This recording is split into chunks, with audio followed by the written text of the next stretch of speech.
to another whispered ear-to-ear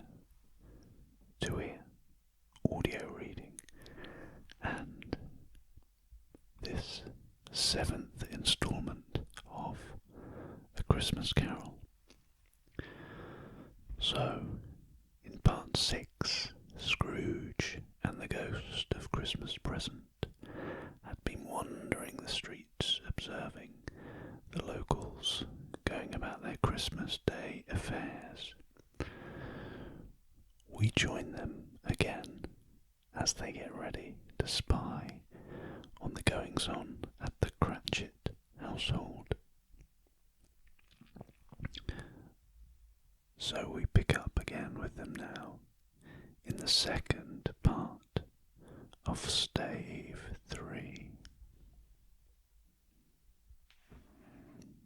Then up rose Mrs. Cratchit, Cratchit's wife, dressed out but poorly in a twice-turned gown, but brave in ribbons which are cheap and make a goodly show for sixpence, and she laid the cloth, assisted by Belinda Cratchit, second of her daughters, also in brave ribbons, while Master Peter Cratchit plunged a fork into the saucepan of potatoes, and getting the corners of his monstrous shirt collar, Bob's private property, conferred upon his son and heir in honour of the day, into his mouth, rejoiced to find himself so gallantly attired, and yearned to show his linen in the fashionable parks.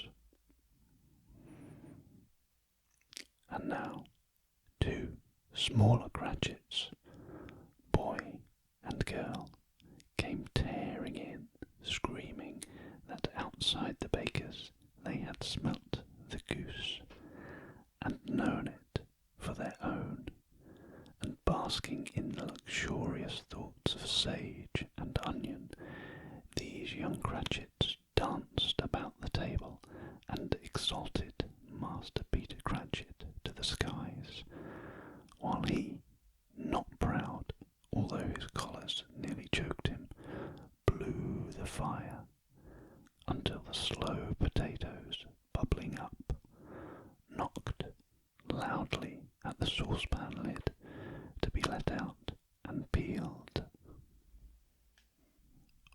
"What has ever got your precious father, then?" said Mrs. Cratchit, "and your brother, Tiny Tim, and Martha, weren't as late last Christmas Day by half an hour?" "Here's Martha, mother," said a girl, appearing as she spoke. "Here's Martha, mother," cried 2 young Cratchits. "Hurrah! There's such a goose, Martha." "Why, bless your heart alive, my dear, how late you are," said Mrs. Cratchit, kissing her a dozen times, and taking off her shawl and bonnet for her with officious zeal. "We'd a deal of work to finish up last night," replied the girl, "and had to clear away this morning, mother." "Well, never mind, so long as you are come," said Mrs. Cratchit. "Sit ye down before the fire, my dear, and have a warm. Lord bless ye." No, there's father coming," cried the 2 young Cratchits, who were everywhere at once. "Hide, Martha, hide." So Martha hid herself, and in came little Bob, the father, with at least 3 feet of comforter, exclusive of the fringe, hanging down before him, and in his threadbare clothes, darned up and brushed to look seasonable, and Tiny Tim upon his shoulder. Alas, for Tiny Tim, he bore a little crutch, and had his limbs supported by an iron frame. "Why, where's our Martha?" cried Bob Cratchit, looking around. "Not coming," said Mrs. Cratchit. "Not coming.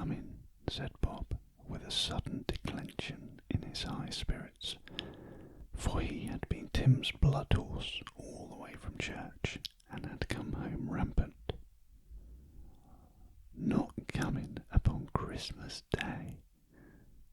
Martha didn't like to see him disappointed, if it were only in a joke, so she came out prematurely from behind the closet door and ran into his arms, while the two young Cratchits hustled Tiny Tim and bore him off into the wash-house, that he might hear the pudding singing in the copper. "And how did Tiny Tim behave?" asked Mrs. Cratchit, when she had rallied Bob on his credulity, and Bob had hugged his daughter to his heart's content. "As good as gold," said Bob, "and better. Somehow he gets thoughtful, sitting by himself so much, and thinks the strangest things you ever heard. He told me, coming home, that he hoped the people saw him in the church because he was a cripple, and it might be pleasant to them to remember upon Christmas Day, who made lame beggars walk and blind men see." Bob's voice was tremulous when he told them this, and trembled more when he said that Tiny Tim was growing strong and hearty.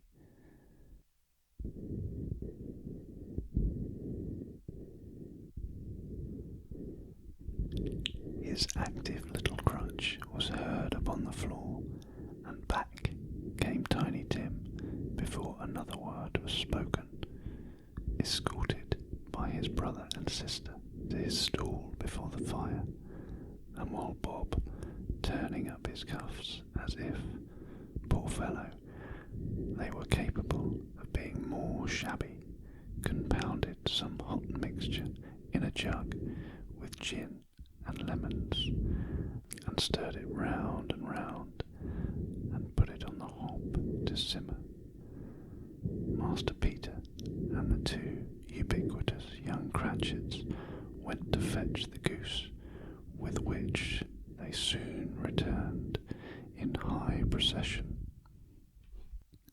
Such a bustle ensued that you might have thought a goose the rarest of all birds, a feathered phenomenon to which a black swan was a matter of course, and in truth it was something very like it in that house. Mrs. Cratchit made the gravy, ready beforehand in a little saucepan, hissing hot. Master Peter mashed the potatoes with incredible vigour. Miss Belinda sweetened up the apple sauce. Martha dusted the hot plates.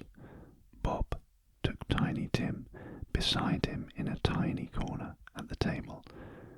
The two young Cratchits set chairs for everybody, not forgetting themselves, and mounting guard upon their posts, crammed spoons into their mouths, lest they should shriek for goose before their turn came to be helped.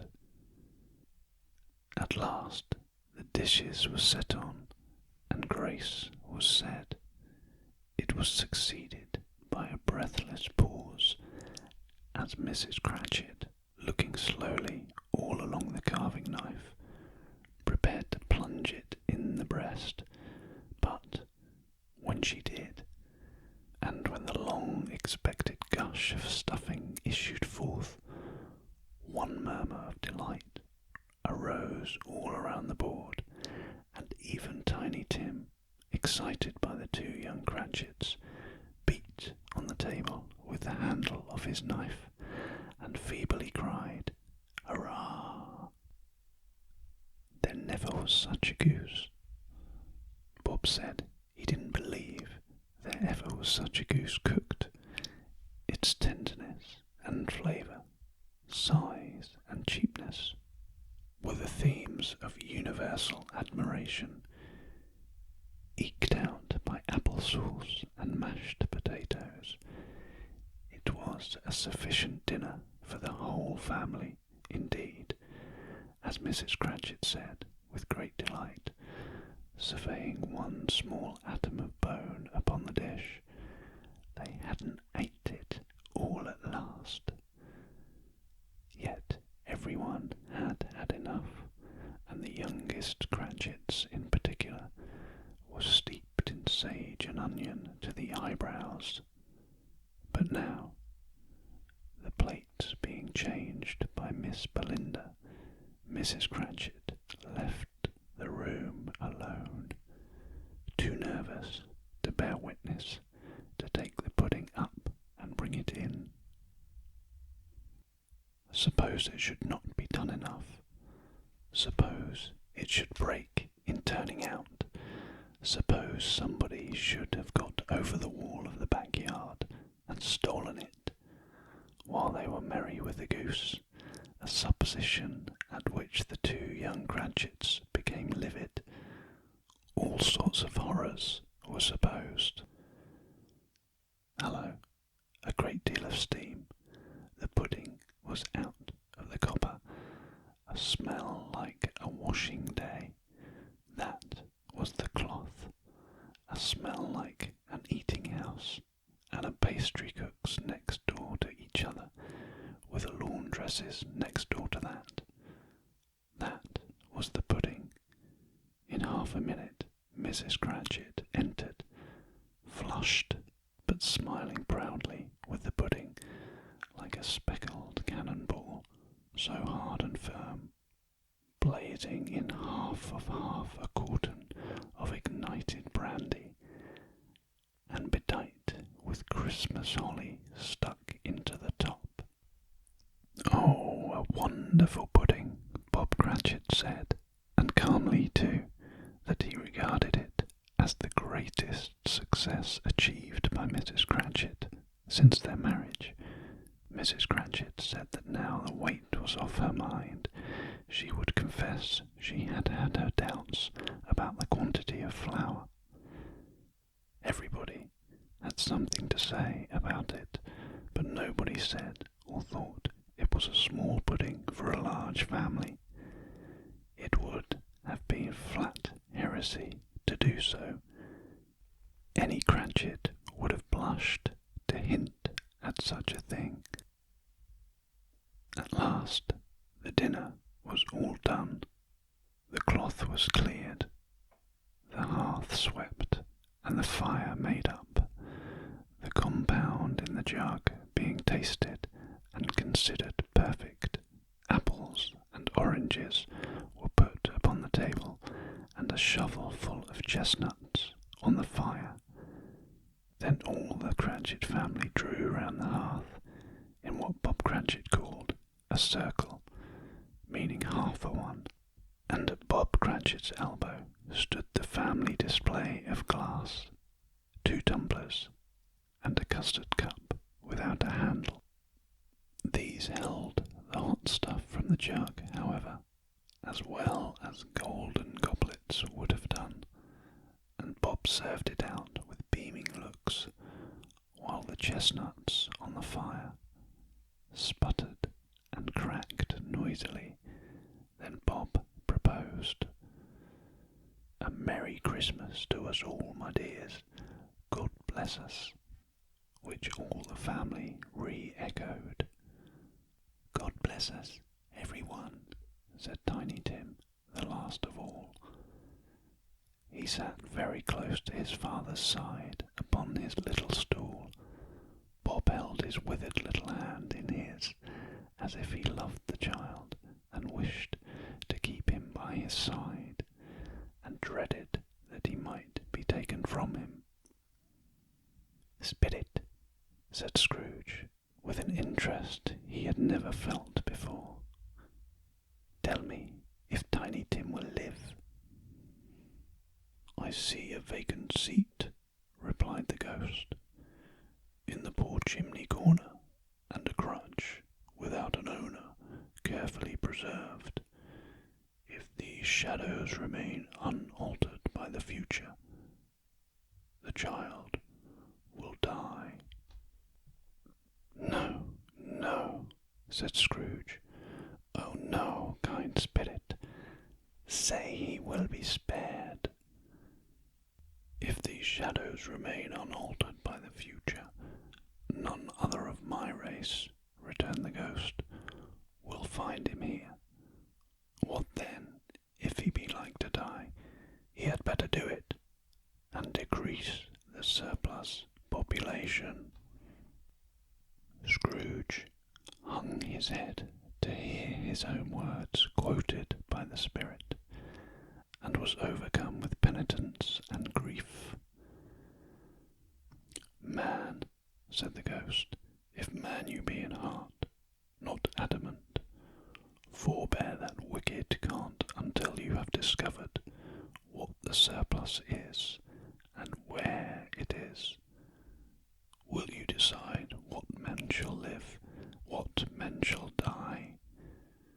It may be that in the sight of heaven you are more worthless and less fit to live than millions like this poor man's child. O God, to hear the insect on the leaf pronouncing on the too much life among his hungry brothers in the dust. Scrooge bent before the ghost's rebuke, and trembling cast his eyes upon the ground, but he raised them speedily on hearing his own name. Mr. Scrooge, said Bob, I'll give you Mr. Scrooge, the founder of the feast. The founder of the feast, indeed, cried Mrs. Cratchit, reddening. I wish I had him here. I'd give him a piece of my mind to feast upon, and I hope he'd have a good appetite for it. My dear, said Bob, the children, Christmas Day. It should be Christmas Day, I am sure, said she, on which one drinks the health of such an odious, stingy, hard, unfeeling man as Mr. Scrooge. You know he is, Robert. Nobody knows it better than you do, poor fellow. My dear, was Bob's mild answer, Christmas Day. I'll drink his health for your sake and the day's, said Mrs. Cratchit. Not for his. Long life to him, a Merry Christmas and a Happy New Year. He'll be very merry and very happy, I have no doubt. The children drank the toast after her. It was the first of their proceedings which had no heartiness. Tiny Tim drank it last of all, but he didn't care twopence for it. Scrooge was the ogre of the family. The mention of his name cast a dark shadow on the party, which was not dispelled for full 5 minutes. After it had passed away, they were 10 times merrier than before, from the mere relief of Scrooge the Baleful being done with. Bob Cratchit told them how he had a situation in his eye for Master Peter, which would bring in, if obtained, full 5 and 6pence weekly. The 2 young Cratchits laughed tremendously at the idea of Peter's being a man of business, and Peter himself looked thoughtfully at the fire from between his collars, as if he were deliberating what particular investments he should favour when he came into the receipt of that bewildering income. Martha, who was a poor apprentice at a milliner's, then told them what kind of work she had to do, and how many hours she worked at a stretch, and how she meant to lie abed tomorrow morning for a good long rest, tomorrow being a holiday she passed at home. Also, how she had seen a countess and a lord some days before, and how the lord was much about as tall as Peter, at which Peter pulled up his collars so high that you couldn't have seen his head if you had been there. All all this time the chestnuts and the jug went round and round, a song about a lost child travelling in the snow from Tiny Tim, who had a plaintive little voice and sang it very well indeed. There was nothing of high mark in this. They were not a handsome family. They were not well dressed. Their shoes were far from being waterproof. Their clothes were scanty, and Peter might have known, and very likely did, the inside of a pawnbroker's. But they were happy, grateful, pleased with one another, and contented with the time. And when they faded, and looked happier yet in the bright sprinklings of the spirit's torch at parting, Scrooge had his eye upon them, and especially on Tiny Tim, until the last. By this time it was getting dark, and snowing pretty heavily, and as Scrooge and the spirit went along the streets, the brightness of roaring fires in kitchens, parlours, and all sorts of rooms was wonderful. Here the flickering of the blaze showed preparations for a cosy dinner, with hot plates baking through and through before the fire, and deep red curtains ready to be drawn to shut out the cold and darkness. There all the children of the house were running out into the snow to meet their married sisters, brothers, cousins, uncles, aunts, and to be the first to greet them. Here again were shadows on the window blind of guests assembling, and there a group of handsome girls, all hooded and fur-booted, and all chattering at once, tripped lightly off to some near neighbour's house, where, woe upon the single man who saw them enter, artful witches, well, they knew it, in a glow. But if you had judged from the numbers of people on their way to friendly gatherings, you might have thought that no one was at home to give them welcome when they got there, instead of every house expecting company and piling up its fires half chimney high. Blessings on it, how the ghost exulted, how it bared its breadth of breast, and opened its capacious palm, and floated on, outpouring, with a generous hand, its bright and harmless mirth on everything within its reach. The very lamplighter, who ran on before, dotting the dusky streets with specks of light, and who was dressed to spend the evening somewhere, laughed out loudly as the spirit passed, though little kenned the lamplighter that he had any company but Christmas. So we've come to the end of this 7th instalment of A Christmas Carol. I hope you can join me again soon, when we pick up again with Scrooge and the Ghost of Christmas Present. Until then, as always, do stay relaxed, keep calm, and do